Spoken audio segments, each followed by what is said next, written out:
Hi guys, good afternoon. How are you? Hope you are pretty fine as always. It's a pleasure to having you watching one of my videos again.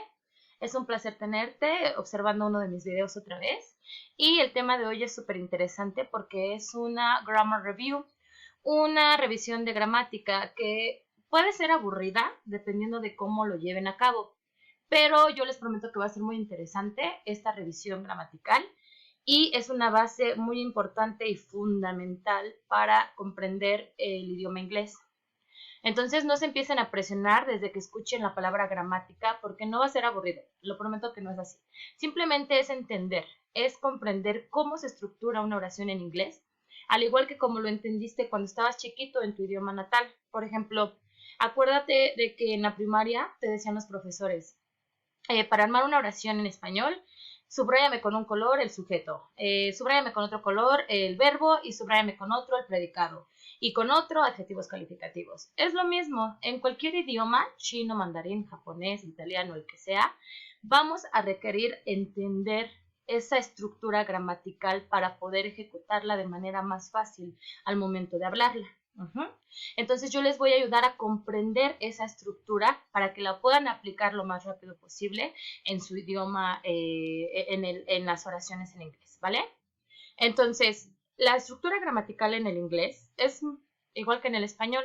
Se ocupa en cualquier idioma. Vamos a hablar con un sujeto, un verbo y un complemento. Obviamente aquí va a depender mucho la estructura en el idioma inglés del tiempo gramatical en el que estamos hablando. Va a haber un tipo de auxiliares de negación o de pregunta si hablas del presente, otro tipo de auxiliares para el pasado, otro para el futuro. O sea, siempre en el inglés va a haber claves, va a haber auxiliares de tiempo que nos van a indicar precisamente eso, el tiempo en el que estamos hablando. Es decir, para mí es la llave mágica del idioma. Para mí, el hecho de que yo te dé por cada estructura gramatical de un tiempo la clave de cómo sabes si están hablando en presente, cómo sabes si están hablando en futuro, cómo sabes si están hablando en pasado, es porque el inglés tiene esa magia. Te da palabras específicas que se ocupan justamente en ese momento, en ese tiempo gramatical, no en otro. Entonces, poco a poco yo con mis videos los voy a ir llevando de la mano para que vayan entendiendo de qué estoy hablando. Entonces, vamos a comenzar con esta parte de elements in a sentence. Aquí, elementos en una oración, obviamente en inglés. Los elementos de una oración son subjects and pronouns. Lo primerito que aprendemos es a elegir un sujeto que es persona, animal o cosa de quien hablo en una oración. Por ejemplo, no solamente puede ser una persona, animal o cosa, sino el nombre de alguien, un nombre propio, eso también es un sujeto. Un pronombre también es un sujeto, por eso aquí les estoy poniendo subjects and pronouns y pronombres. Un pronombre, tienen que comenzar a entender qué es un pronombre. Es la palabra que sustituye al nombre. Entonces, en vez de decir aquí Juliana, digo she, ella. En vez de decir Juanito, digo he, él. En vez de decir Juliana and Juanito, digo they, ellos. En vez de decir Juliana, Juanito and I y yo, digo we, nosotros. En vez de decir el perro, the dog, digo it. Aquí está el pronombre it, esto. Entonces, para empezar, quiero que entiendan que es un pronombre. Como el mismo nombre lo dice, es la palabra que sustituye al nombre propio, al nombre de la persona, animal o cosa de la que estemos hablando, ¿vale? Eso es un pronombre. Ahora, ¿qué pronombres existen en inglés? Aquí están en la pantalla. Tenemos el pronombre I, que significa yo. You, que significa tú o ustedes. We, que significa nosotros o nosotras. They, que significa ellos o ellas. He, que significa él. She, ella. It, esto, esta, eso o esa. ¿Esto qué quiere decir? Que siempre el contexto de mi oración me va a ayudar muchísimo para entender exactamente el significado de la palabra en inglés, porque casi siempre tengo dos opciones o más. bueno, hay una palabra que puede significar hasta 20, 30 cosas. Entonces, siempre una palabra en inglés nos va a dar mucho ese problemilla al inicio porque uno va a saber que tiene varios significados. Pero ya cuando entienden esta parte de que el contexto es la magia de la oración, porque es lo que te va a decir, te va a ayudar a interpretar el significado correcto, entonces es cuando entiendes más la estructura gramatical de una oración o el significado de una palabra en específico. Por ejemplo, aquí donde dice you, puede ser tú si le estoy hablando directamente a una persona, a una sola. Pero si les hablo a todos estos chicos de aquí, a estos 6, entonces también puedo decir, hey, you guys, oigan ustedes, chicos, where are you going? ¿A dónde van? O sea, si yo estoy ocupando you en un contexto de a varias personas, obviamente you significa ustedes. Y si yo estoy ocupando you para una sola persona, entonces you significa tú. Obviamente, ¿qué me ayudó a saber el significado de ese pronombre? Pues el contexto. Si le estoy hablando a uno o le estoy hablando a varios, como cuando llego al salón de clases y les digo, hello guys, good morning, hola chicos, ¿cómo están? O sea, hey you guys, how are you? Hola ustedes chicos, ¿cómo están? O sea, you, y le hablo a todo el salón completísimo. O le puedo hablar a un niño en el pasillo, uno solo, y le puedo decir, hey you, how are you? Hola, ¿cómo estás? Le hablé a uno, entonces you es tú. Obviamente siempre mi contexto me va a ayudar al significado. Vamos a ver otro elemento que compone o parte importante de la oración, ¿vale? Sería, bueno, que entiendan primero que subjects, que los sujetos son people, animals or things which I talk about. Personas, animales o cosas de las cuales hablo en una oración. Siempre voy a elegir un sujeto para empezar a armar mi oración. Por ejemplo, aquí los sujetos son estos chicos. Mi oración va a llevar ese sujeto. The guys are speaking. Los chicos están hablando. Otro sujeto puede ser animales. The little cat is drinking milk. El pequeño gatito está bebiendo leche. Ese fue mi sujeto. Y acá de este lado cosas. I'm gonna talk about an airplane. Voy a hablar de un avión. Ok. The airplane is very big. El avión es muy grande. Entonces, para empezar una oración tengo que comenzar a pensar en el sujeto del que voy a hablar. Y puede ser personas, animales o cosas, o pronombres, como se los mostré en la diapositiva anterior.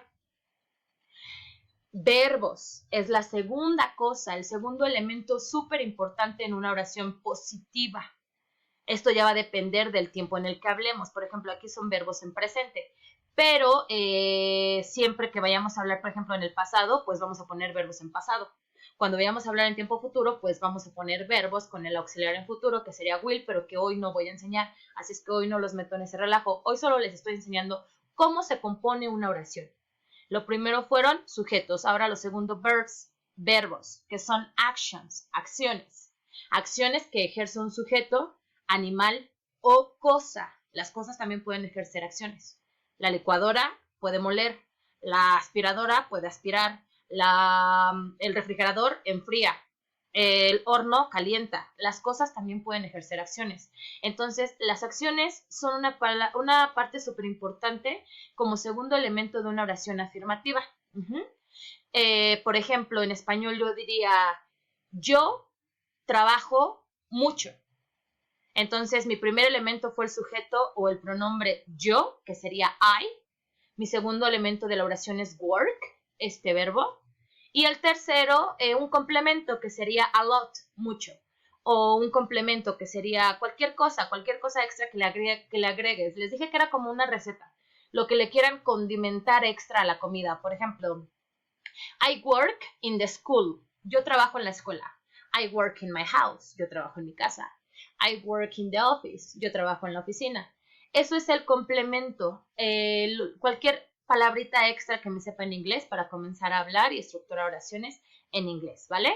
Pero aquí vamos en que el segundo elemento de una oración son verbos. Tenemos work, trabajar, study, estudiar, run, correr, eat, comer, teach, enseñar, read, leer, write, escribir, jump, brincar, play, jugar, drink, beber.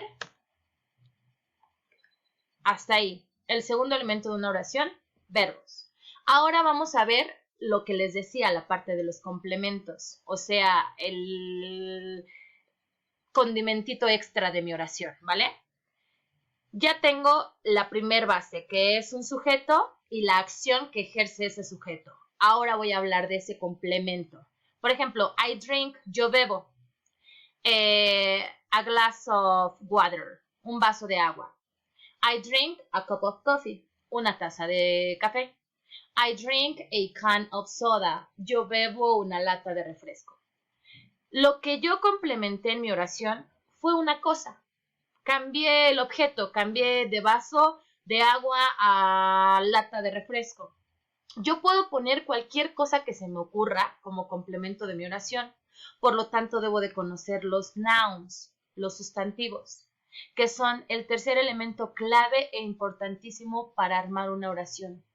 Los nouns pueden ser a person, a place, animal or thing.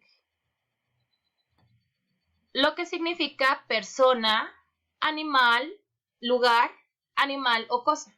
Repito, persona, lugar, animal o cosa. Esos son los sustantivos, que puede ser girl, boy, mom, dad, grandma, grandpa, Mr. Jones. Cualquier persona que quieras agregar incluso en una oración como complemento está bien.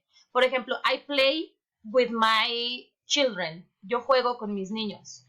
I play with my mom. I play with my dad. Yo juego con mi papá. En esta oración ocupé el sujeto, pero también un sujeto, o sea, una persona, pero también las personas pueden ir en el lugar de complemento. Por ejemplo, aquí place puede ser un complemento. School, home, playground, zoo. Escuela, hogar, patio, zoológico. Por ejemplo, I play in the zoo. Yo juego en el zoológico. I play in the playground. Yo juego en el patio. I play in the home, at home, sorry. Home siempre va con la preposición at. Hay que acordarnos de eso. Sería I play at home. Yo juego en mi hogar. I play in the school. Yo juego en la escuela. Entonces, ese tipo de palabras que son cosas, lugares, animales o personas, van en el área de complemento. También un animal puede ir como complemento. Por ejemplo, I play with my dog. Yo juego con mi perro. You walk the dog. Tú sacas a pasear al perro. The bee, bueno, un animal también puede ser un sujeto, ¿no? Ya lo había explicado al inicio. Por ejemplo, the bee, la abeja, is very fast. Es muy rápida. O la voy a poner a esta abeja como complemento. Voy a ponerlo. My nephew was playing with a bee. Mi sobrinito estaba jugando con una abeja. Es decir, las personas, animales o cosas pueden jugar el rol de sujeto o de complemento, predicado. Por eso hay que aprender varias palabras que son elementos de una oración para empezar a estructurar oraciones en inglés, ¿vale? Y cosas, pues sí, por ejemplo, I was watering the flowers. Yo estaba regando las flores. Aquí yo ocupé flower como complemento. I was looking for my shoe. Estaba buscando mi zapato. Shoe, yo lo puse en el área de complemento. Esos son los elementos más básicos de una oración en inglés, los más importantes, que son los que se van a tener que aprender. Como ejercicio de práctica, me copian todas las diapositivas. Ese es su ejercicio de práctica. Copiarme todos los elementos de una oración. Y también que ilustren los verbos con su respectivo significado. Es decir, todos estos elementos que acabo de explicar en este video, necesito que por favor se los aprendan, los practiquen, que revisen significado, lo ilustren, que practiquen pronunciación como siempre en casa y que vayan aprendiéndose al menos este poquito vocabulario, que es nada para comenzar a hablar en verdad un idioma que es está lleno de 1000 palabras, millones de palabras. Entonces estas diapositivas son nada, chicos. Necesito que copien absolutamente todo y que vayan empezando a reforzar significados. Goodbye. Have a nice day. See you.